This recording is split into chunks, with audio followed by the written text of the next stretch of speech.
Hello नमस्कार everyone, स्वागत है आप सभी का शिक्षा पाठ में की टीजी के हमारे सेशन में, जहां हम देखते हैं राजस्थान करंट जो सुजय बुलेटिन और न्यूज़पेपर पर आधारित होता है। मुख्य रूप से हम यहाँ डेली सुजय बुलेटिन और डेली न्यूज़पेपर का एनालिसिस देखते हैं जो हमारे राजस्थान समसामयिकी से संबंधित होते हैं। रविवार 26 जुलाई 2026 आज आषाढ़ शुक्ल पक्ष द्वादशी संवत 2083 इस सेशन पर आधारित एमसीक्यू हमारी 5 बजे वाले सेशन में करेंगे। चलिए स्टार्ट करते हैं हमारा आज का सेशन। आज करगिल विजय दिवस मनाया जाता है 26 जुलाई को। यह दिन 1999 के करगिल युद्ध में भारतीय जो सशस्त्र बल है उनके अदम्य साहस, शौर्य और ऐतिहासिक विजय का प्रतीक है। घुसपैठ और साजिश हुई थी मई 1999 में। पाकिस्तानी सैनिकों और घुसपैठियों ने छल कपट से लद्दाख के करगिल, द्रास और बटाली क्षेत्र में भारत की ऊंची पर्वतीय चोटों पर कब्जा कर लिया था। ऑपरेशन विजय चलाया गया। उसके उपरांत भारतीय सेना ने अपनी सीमाओं को और चोटियों को वापस पाने के लिए ऑपरेशन विजय की शुरुआत की थी। दुर्गम चुनौतियां -डिग्री तापमान, अत्यधिक ऊंचाई और ढलान जैसी विपरीत परिस्थितियों में भी भारतीय जवानों ने अपनी जान की परवाह किए बिना दुश्मनों को पीछे खदेड़ा। अंतिम विजय 26 जुलाई 1999 को लगभग 60 दिनों तक चले भीषण संघर्ष के बाद 26 जुलाई 1999 को भारतीय सेना ने करगिल की चोटियों पर दोबारा तिरंगा फहराकर भारत की जीत का ऐलान किया था। अमर शहीदों को श्रद्धांजलि। इस युद्ध में भारत माता की रक्षा करते हुए 527 से अधिक वीर जवानों ने अपना सर्वोच्च बलिदान दिया था। 527 से अधिक। यह दिन कैप्टन विक्रम बत्ता, मनोज कुमार पांडे जैसी महान विभूतियों और हर एक बलिदानी को याद करने के लिए मनाया जाता है। अंतर्राष्ट्रीय मैंग्रोव पारिस्थितिकी तंत्र संरक्षण दिवस, वर्ल्ड मैंग्रोव डे भी आज मनाया जाता है। यूनेस्को द्वारा घोषित किया गया ये दिन तटीय इलाकों को चक्रवात और भूमि के कटाव से बचाने के लिए, मैंग्रोव जंगलों के संरक्षण और पर्यावरण संतुलन के लिए मनाया जाता है। मैंग्रोव जो वन है उनकी उपयोगिता को बढ़ावा देने व उनके संरक्षण को बढ़ावा देने के लिए ये दिवस यूनेस्को द्वारा सेलिब्रेट किया जाना शुरू किया गया। पश्चिम बंगाल का सुंदरवन डेल्टा विश्व का सबसे बड़ा मैंग्रोव डेल्टा है।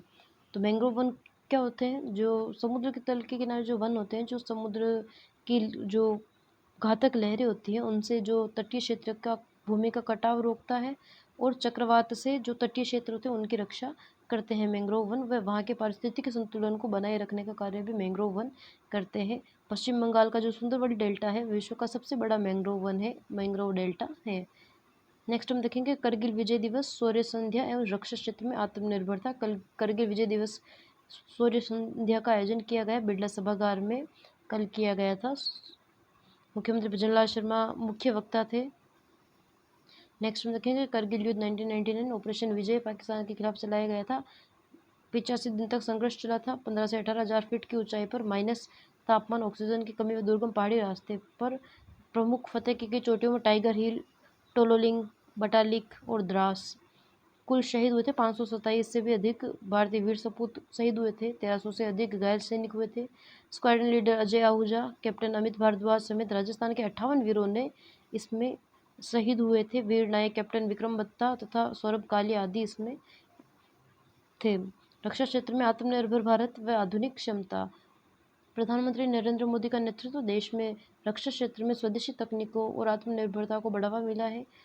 स्वदेशी हथियार व सैन्य तकनीक में तेजस लड़ाकू विमान, ब्रह्मोस उन्नत मिसाइल, आधुनिक टैंक व अत्याधुनिक सैन्य उपकरण, ऐतिहासिक सैन्य कार्यवाही जिनमें surgical strike 2016, Balakot air strike 2019, operation Sindoor 2025, सीमा पार किए गए मिसाइलों व बमों के जरिए आतंकवादियों के ठिकानों को मिनटों में नष्टबूद किया था।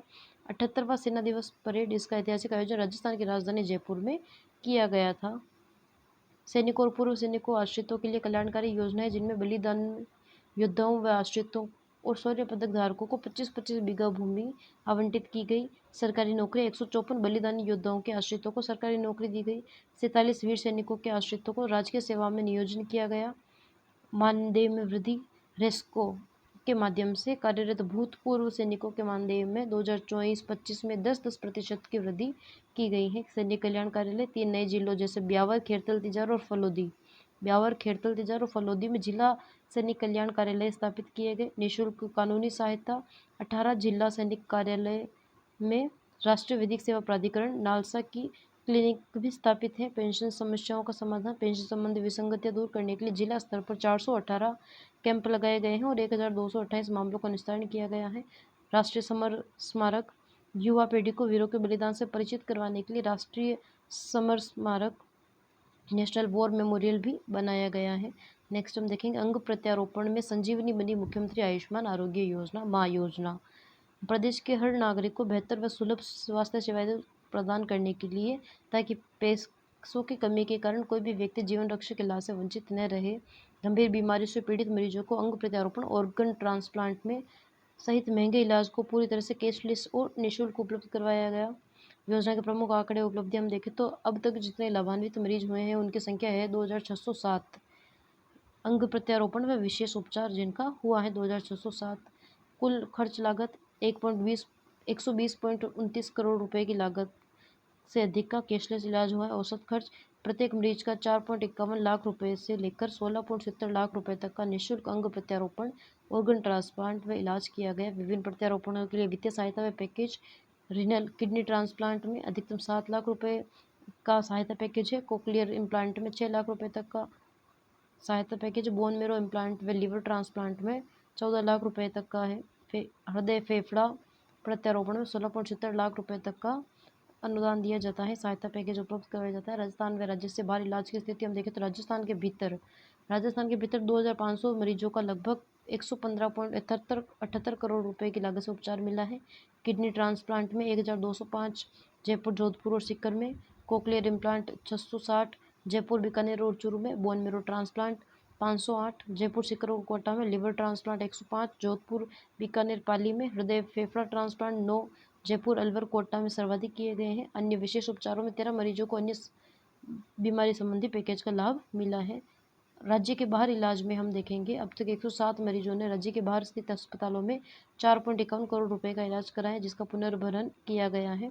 सबसे अधिक मरीजों ने 93 मरीजों ने गुजरात में इलाज करवाया। इसके बाद दिल्ली में 6 मरीजों ने, आंध्र प्रदेश में 2 मरीजों ने, तमिलनाडु में 2 तथा हरियाणा में 1, कर्नाटक में 1, मध्य प्रदेश में 1 और तेलंगाना में 1 मरीज ने इसका लाभ लिया है। राज्य के बाहर इलाज के लिए जिला चिकित्सा महाविद्यालय की ट्रांसप्लांट एवल्यूएशन कमेटी से अनुमति लेना अनिवार्य है। नेक्स्ट हम देखेंगे संसदीय कार्य मंत्री ने ली विभिन्न विभागों की समीक्षा बैठक। पंचायत समिति लूणी, जोधपुर सभागार में संसदीय कार्य मंत्री जोगाराम पटेल जी ने विभिन्न विभागों की समीक्षा बैठक ली है, जिसमें जन स्वास्थ्य एवं अभियांत्रिकी विभाग, पीएचडी विभाग, ऊर्जा विभाग, राजस्व विभाग व पंचायती राज विभाग शामिल रहे हैं। मुख्य समीक्षा के बिंदु हम देखें तो पेयजल व जलापूर्ति, वर्तमान जलापूर्ति की स्थिति, टैंकर व्यवस्था, समर कंटीजेंसी कार्यों और आगामी कार्य योजना पर चर्चा की गई। क्षतिग्रस्त पाइपलाइन, ट्यूबवेल, हेडपंप की रिपोर्ट मांगी गई और कंटीजेंसी सप्लाई के निर्देश दिए गए। विद्युत आपूर्ति, ट्रिपिंग की समस्या को समाधान पर विस्तृत चर्चा। आरडीएसएस योजना की प्रगति की समीक्षा। अवैध कनेक्शनों पर कार्यवाही, अभियान चलाकर अवैध कनेक्शनों को काटने संपर्क स्पष्ट निर्देश जारी किए गए हैं। विभिन्न विकास कार्यों के तहत समय सीमा में पूरा करने के निर्देश दिए हैं। लूणी के अंतिम गांव ढाणी तक पेयजल की और बिजली सुचारू आपूर्ति सुनिश्चित करने को प्राथमिकता दी जाएगी। राजस्थानी संस्कृति अनुपम छट्टा से सजेगा जयपुर का प्रवेश द्वार। जयपुर विकास प्राधिकरण, जयपुर डेवलपमेंट अथॉरिटी जेडीए द्वारा इसका निर्माण किया जाएगा। प्रवेश द्वार का सिद्धार्थ महाजन आयुक्त हैं जेडीए के। उद्देश्य है जयपुर गुलाबी नगर की सांस्कृतिक विरासत, पर्यटन, आकर्षण, सौंदर्य को एक नई पहचान देना और विकसित राजस्थान के संकल्प को साकार करना। जयपुर शहर के 3 प्रमुख प्रवेश मार्ग हैं। 3 प्रमुख प्रवेश मार्ग पर वेस्ट टू आर्ट थीम पर आधारित भव्य द्वार, वेलकम गेट का निर्माण किया जाएगा 3 प्रमुख स्थानों पर। नेक्स्ट हम देखेंगे स्वागत द्वारों पर विशेषताएं व स्थान। इसके लिए जेडीए द्वारा कुल 5.36 करोड़ रुपए की लागत प्रस्तावित है। दिल्ली के कुंडा मोड़ आमेर मार्ग पर खम्मागणी थीम पर आधारित द्वार बनाया जाएगा, जो राजस्थान की आत्मीय परंपरा, अतिथि सत्कार व संस्कृति को दर्शाएगा। दिल्ली के कुंडा मोड़ पर आमेर मार्ग पर खम्मागणी गेट का निर्माण किया जाएगा, स्वागत गेट का। घाट की घुनी टोल प्लाजा पर राजस्थानी पारंपरिक लहरिया डिजाइन की थीम पर विकसित होगा, जो प्रदेश की रंग बिरंगी सांस्कृतिक विरासत को, लोक कला का प्रतिनिधित्व करेगा। थर्ड, गंगा मार्ग न्यू जयपुर के सामने गंगा मार्ग पर पारंपरिक राजस्थानी वेशभूषा में आगंतुकों का स्वागत करते हुए महिला व पुरुषों की कलात्मक आकृतियां माध्यम से पधारो हमारे देश की भावना को साकार करेगा। तो 3 मार्ग हमने देखे हैं। दिल्ली कुंडा मोड़ जहाँ खम्मागणी थीम पर, घाट की गोनी टोल प्लाजा पर लहरिया डिजाइन की थीम पर, और गंगा मार्ग नए जयपुर के सामने अभिवादन करते हुए महिला पुरुष पधारो हमारे देश के थीम पर बनाया जाएगा। राजस्थान बना निवेशकों की पहली पसंद, औद्योगिक विकास की नई ऊंचाइयां छू रहा राज्य। उच्च स्तरीय संवाद बैठक आयोजित की गई। मुख्य सचिव श्री वी श्रीनिवास और public affairs form India PAFI public affairs forum India के प्रतिनिधियों के साथ शासन सचिवालय में बैठक की गई। मुख्य सचिव श्री श्रीनिवास द्वारा राजस्थान आज लैंड ऑफ अपॉर्चुनिटी के रूप में उभर रहा है। सरकार पारदर्शी, सरल, निवेश अनुकूल वातावरण उपलब्ध करवा रही है। नेक्स्ट हम देखेंगे औद्योगिक प्रगति, नीतियां व प्रमुख आंकड़े, निवेश और ग्राउंड ब्रेकिंग। 8 लाख करोड़ रुपए से अधिक की परियोजनाओं की ग्राउंड ब्रेकिंग हो गई है। 30 से अधिक सेक्टर के विशिष्ट नीतियां लागू की गई हैं। 30 से अधिक सेक्टरों में औद्योगिक क्षेत्रों का विकास। पिछले 2.5 वर्षों में 40 नए औद्योगिक क्षेत्र विकसित किए गए। औसतन प्रत्येक 3 सप्ताह में एक नया औद्योगिक पार्क विकसित किया जा रहा है। 3 सप्ताह में एक औसतन, और 40 नए औद्योगिक पार्क क्षेत्र विकसित किए जा चुके हैं। प्रतिदिन लगभग 6 औद्योगिक भूखंडों का आवंटन किया जा रहा है प्रतिदिन। उभरते हुए क्षेत्र में नवीकरणीय ऊर्जा, renewable energy, AIML, data centre, रक्षा विनिर्माण, डिफेंस मैन्युफैक्चरिंग, लॉजिस्टिक, पर्यटन, टेक्सटाइल आदि का प्रमुख उभरते हुए जो सेक्टर है वो है। रणनीतिक भौगोलिक लाभ, जिसमें राष्ट्रीय राजमार्गों का विस्तृत नेटवर्क, डेडिकेटेड फ्रंट कॉरिडोर और दिल्ली मुंबई औद्योगिक कॉरिडोर डीमेक से जुड़ाव इसका प्रमुख कारण है। नेक्स्ट हम देखेंगे सुधार, प्रोत्साहन व निजी औद्योगिक पार्क नीति।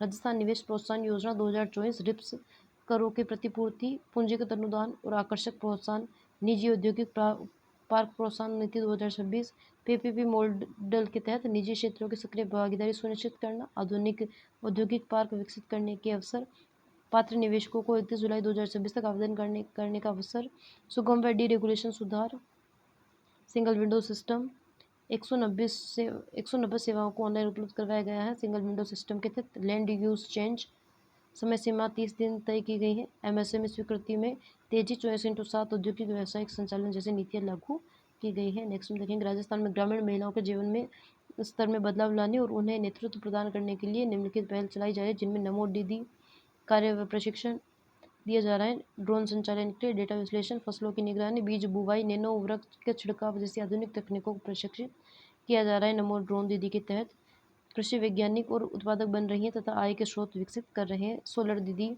लखपति दीदी, बैंक सखी, कृषि सखी, पशु सखी आदि योजनाएं चलाई जा रही हैं। योजनागत आंकड़े व उपलब्धियां हम देखें तो 25,000 स्वयं सहायता समूह की महिलाओं को सोलर दीदी के रूप में पहचान दी गई है। 48,062 राजस्थान महिला निधि के माध्यम से महिलाओं को वितरित किए गए ऋणों की संख्या है। 48,062 ऋण वितरित किए गए हैं। 1.50 लाख रुपए, 1.5 लाख रुपए मुख्यमंत्री लखपति दीदी योजना के तहत के समय से ऋण सीमा है।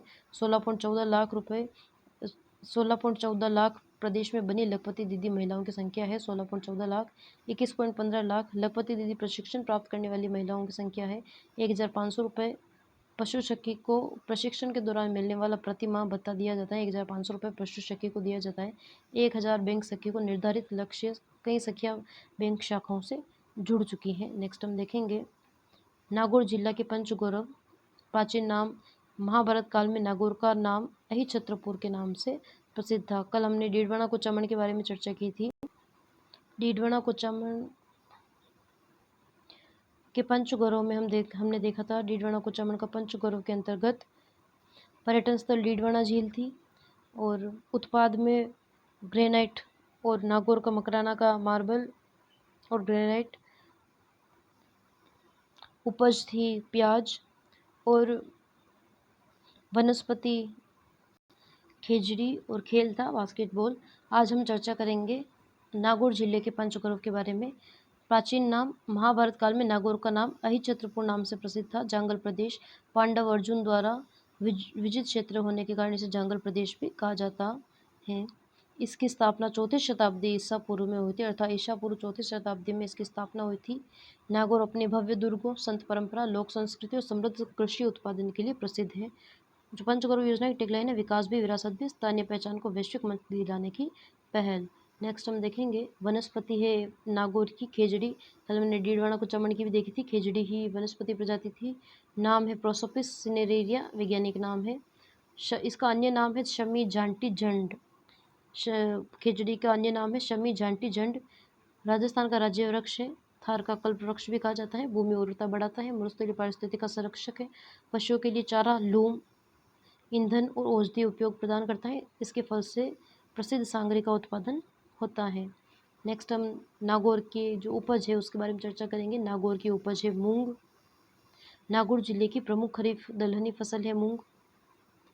गोल्डन ग्राम भी कहा जाता है। मूंग को गोल्डन ग्राम भी कहा जाता है। लगभग 24% प्रोटीन से भरपूर है, सुपाच्य और पौष्टिक होती है।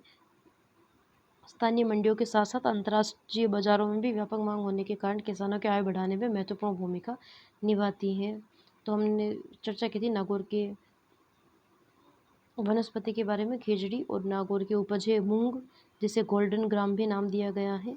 नेक्स्ट हम चर्चा करेंगे नागौर का उत्पाद, पान मेथी व मसाला। पान मेथी, कसूरी मेथी अपनी विशिष्ट सुगंध, स्वाद व उच्च गुणवत्ता के लिए देश भर में प्रसिद्ध है। प्रमुख उत्पादन क्षेत्र है मुंडवा, खिंवसर, मेड़ता और नागौर क्षेत्र। अन्य मसाले व औषधीय फसलें, जिनमें पान मेथी के साथ साथ जीरा, इसबगोल का उत्पादन भी होता है। अर्थव्यवस्था में योगदान, नागौर मसाला प्रसंस्करण और मूल्य संवर्धित कृषि उत्पादों, वैल्यू एडेड एग्रीकल्चर प्रोडक्ट्स के प्रमुख केंद्र के रूप में स्थापित हो रहा है।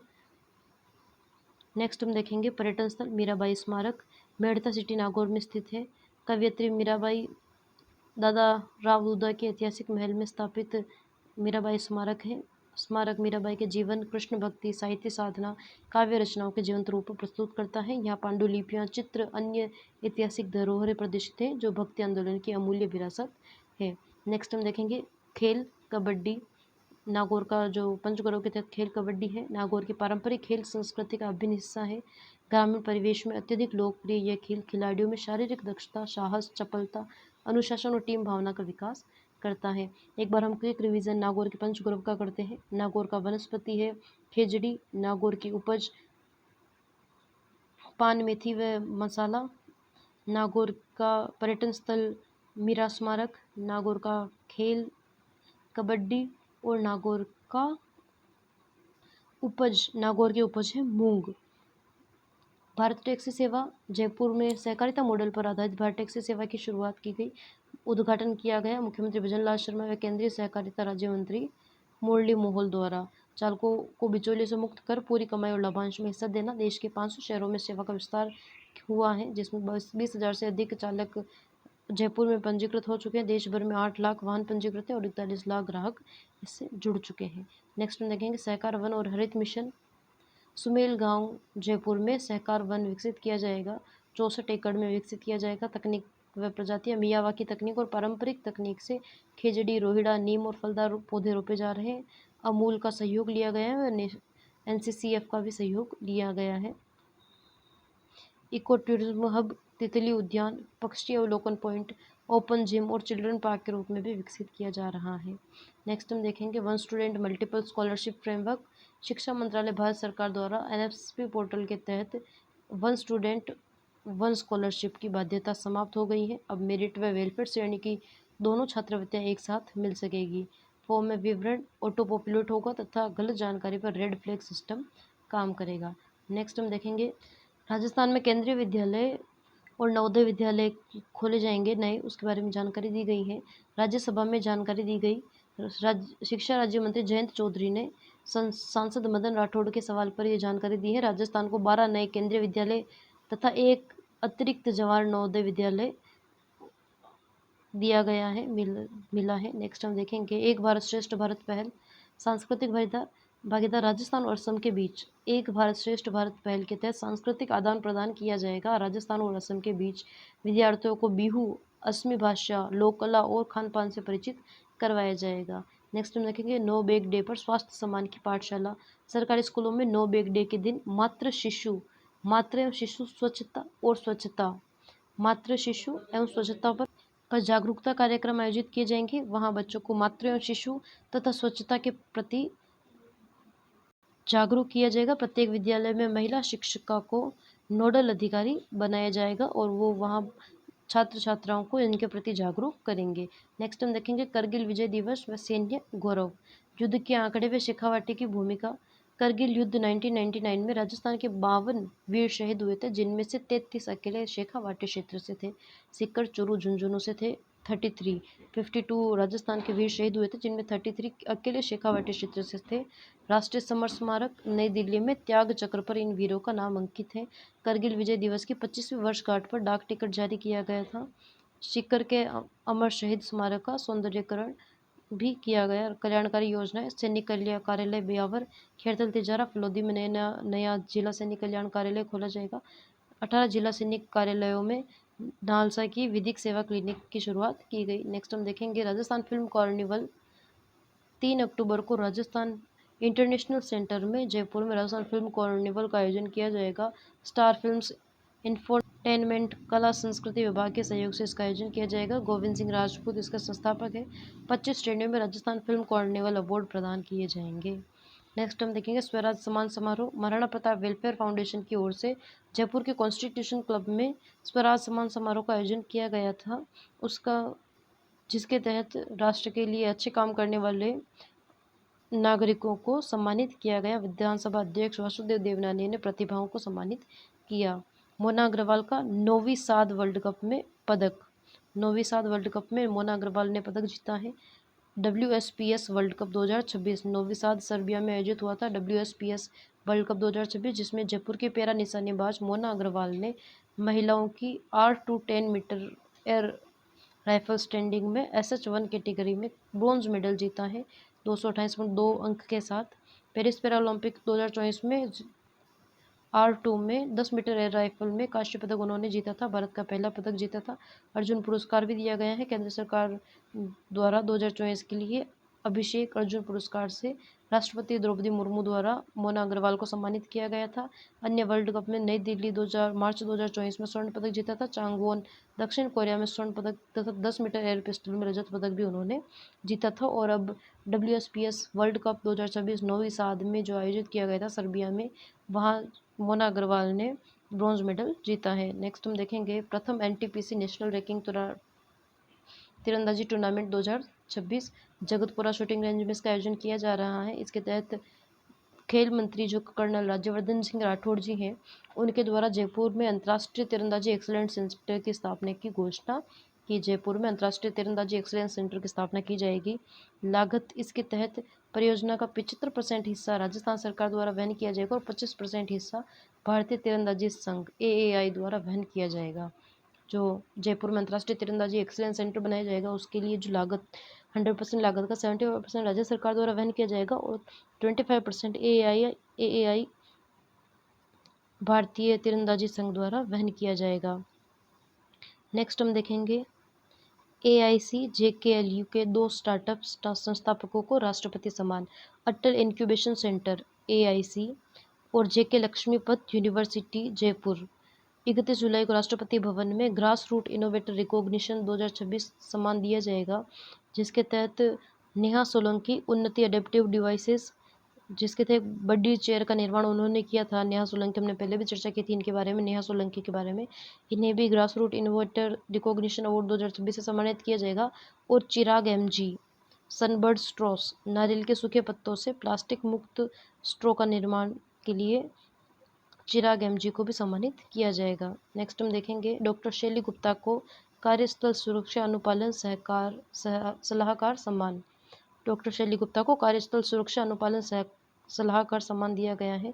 चौथा राष्ट्रीय कार्यस्थल यौन उत्पीड़न रोकथाम सम्मेलन व उत्कृष्टता सम्मान 2026 नई दिल्ली में आयोजन किया गया था। नो मीन्स नो फाउंडेशन नई दिल्ली के महिला एवं बाल विकास विभाग के सहयोग से इसका आयोजन होता है। जयपुर की डॉक्टर शैली गुप्ता को कार्यस्थल पर सुरक्षित, सम्मानजनक व समावेशी माहौल बनाने के लिए सम्मानित किया गया। नेक्स्ट हम देखेंगे राजस्थान में डबल डेकर बसें का संचालन किया जाएगा। मुंबई की तर्ज पर पहली बार जयपुर में 30 डबल डेकर इलेक्ट्रिक बसें तथा जोधपुर उदयपुर में 10-10 बसें डबल डेकर बसें चलाई जाएगी। 50 से 58 मीटर सीटर क्षमता वाली पूरी तरह से AC और GCC मॉडल के तहत JCTSL द्वारा संचालित की जाएगी। मिड डे मील योजना की नई निगरानी व्यवस्था निगरानी का प्रभार दिया गया है। सरकारी स्कूलों में मिड डे मील की गुणवत्ता, स्वच्छता व सीधी कमान जिला कलेक्टर्स को, डिस्ट्रिक्ट मजिस्ट्रेट को सौंपी गई है। अब निर्धारित साप्ताहिक मेन्यू के अनुसार ही भोजन मिलेगा। सोमवार, बुधवार, शुक्रवार, शनिवार रोटी दाल सब्जी, मंगलवार को दाल चावल या दाल सब्जी, गुरुवार को खिचड़ी और सप्ताह में 1 दिन फल देना अनिवार्य होगा। नेक्स्ट हम देखेंगे 13वां राष्ट्रमंडल युवा संसद कॉमनवेल्थ यूथ पार्लियामेंट 26 से 31 जुलाई 2026 तक सिडनी ऑस्ट्रेलिया में, न्यू साउथ वेल्स संसद ऑस्ट्रेलिया में इसका आयोजन किया जाएगा। 13वां राष्ट्रमंडल युवा संसद जोधपुर के सहृदय घोष सहृदय घोष जोधपुर के। राजस्थान से पहली बार भारत के युवा प्रतिनिधि के रूप में भाग ले रहे हैं सहृदय घोष। नेक्स्ट हम देखेंगे झुंझुनू जिले में शहीद स्मारक व प्रतिमाएं। झुंझुनू में 1999 के करगिल युद्ध के बाद से शहीदों की याद में प्रतिमाएं लगाने की परंपरा की शुरुआत हुई है। करगिल के 19 शहीदों से शुरू होकर अब जिले में 360 से अधिक शहीदों की प्रतिमाएं लग चुकी हैं। पोसाना एक ही स्मारक पर 6 शहीदों की प्रतिमाएं लगी हुई है। पोसाना गांव में आप पिक्चर में भी देखते हैं, खुंडानिया गांव में तैयार की गई शहीदों की प्रतिमाएं। धुनरी गांव में 15 शहीदों की शौर्यगाथा सहेजने के लिए स्मारक बनाया जा रहा है। आज का सेशन हमारा यही समाप्त होता है। अगर आपको हमारे सेशन के पीडीएफ की आवश्यकता हो तो आप हमें क्यूआर कोड स्कैन करके या जो हमारी टेलीग्राम जो आईडी दी गई है वहाँ में मैसेज कर सकते हैं, जहाँ आपको उस चैनल में जोड़ दिया जाएगा जहाँ ये पीडीएफ अवेलेबल करवाई जाती है। तो thank you very much. Like कीजिए, शेयर कीजिए एंड सब्सक्राइब कीजिए।